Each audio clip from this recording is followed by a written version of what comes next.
hogy nyár volt ott rövid gatyában, barnán meg minden. Nem legyintettek, tudod, hanem igen, azt mondja.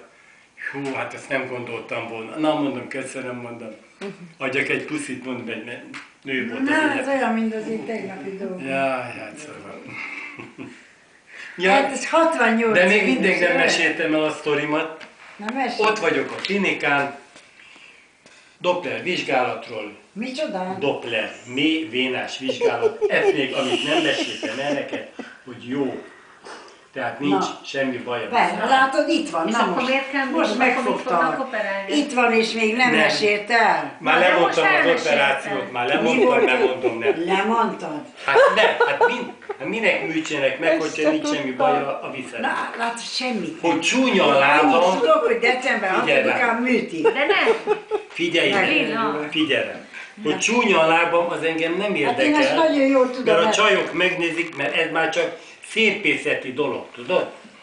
Na, szépészeti dolog, érted? Most én hölgy volnék, akkor megcsináltatnám nyilván, ugye? Habár már ebben a korban már Mutasd meg a láb. De ha csajok nézik a lábamat, tudom, hogy jó lábam van, nézik a bal lábamat, nézd meg! Egyszer a főnöknőm azt mondta, Mecsoda különbség! várjál, Kész még egy kis perc. főnöknőm azt mondta, a Sasadi TS-ben dolgoztam, mint keltető, rövid nadrágban nyáron, mondja nekem, azt mondja, Piroskám, magának milyen jó lába van. Ó, mondom, Évéke magának meg olyan jó kis formája van a haveromnak a felesége. Na mondom, szóval, hogy tudjátok, hogy jó lába van. No már most kérlek szépen. De azért az a térded, mintha kicsit nagyobb lenne. Nagyobb, igen, kicsit meg van dagadva, miért azért van Na és hogy probléma volt ez a maga. De nem azt kell megoperálni? De ez kellett volna. De várjál, de nem a na, várjál. polckopásodat operálták volna? Nem. A viszeremet operálták, mert nekem volna.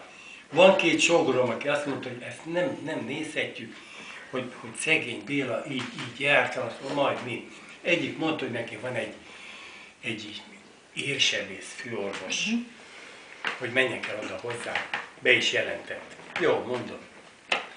Másik sógor azt mondja, majd. Ne oda menjél. Majd én jövök, majd én rendezem. Mondom, csak úgy fogadom el, hogyha ez karácsonyi ajándék, nem? Megszoktok ajándékot egymást. Na erre, bemegy a pofád, jött az Anikó is, meg a kisógor, bemegy egy ilyen marha nagyképű apsi. Mondom, jó napot kívánok, jó napot. Feküdjön föl, vetkőzzön le. Jó, zoknit is, jó. Tolja a gatyát, letolom. Még le se toltam föl. Mit mond a sebész, műteni kell, ugye, mert abból pénz van.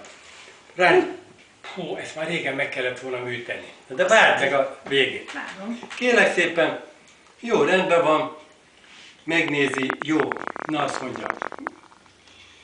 És megkérdezi utána, hogy akarja műtetni. Miután azt mondta, hogy ezt műteni kell, érted? De ezt hivatalból meg kell kérni. Ja. Mondtam, hát... Ahogy gondolj. Hát mondom, hogy gondolj, hát mondom, még nem tudom, meg mondom, igen. No, jó, már telefonált, december 6-án műtét. Jövő szerdán elmegy Doppler vizsgálatra, holott ezt úgy kellett volna, hogy előbb elmegy a Dopplerra, hogy ottan van-e valami probléma, egyáltalán kell műteni. Na de igen, hát. Ja, és még utána azt mondta, hogy 30-án mindenféle vizsgálatokat elvégzünk, és akkor 6-án műtét. Jó. Na várj, és akkor fogom a borítékot. Szépen leteszem, mondom. Megszínogat, mondom, köszönöm szépen. Mit csinál? Ez volt az a csattog, így rácsapott. Zsebre baszta, magyarán mondva, elnézést. Kész, ennyi. Ez marhára nem tetszett nekünk. Anikónak sem, meg nekem sem, ez a nagytépű duma, meg ez, meg az.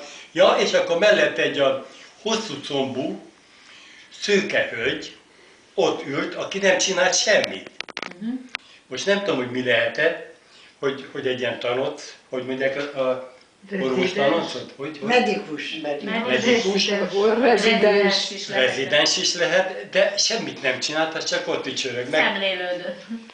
Meg tegnap is, amikor vagy szerdán is, mikor mentem, akkor is csak ott ücsörög, semmit.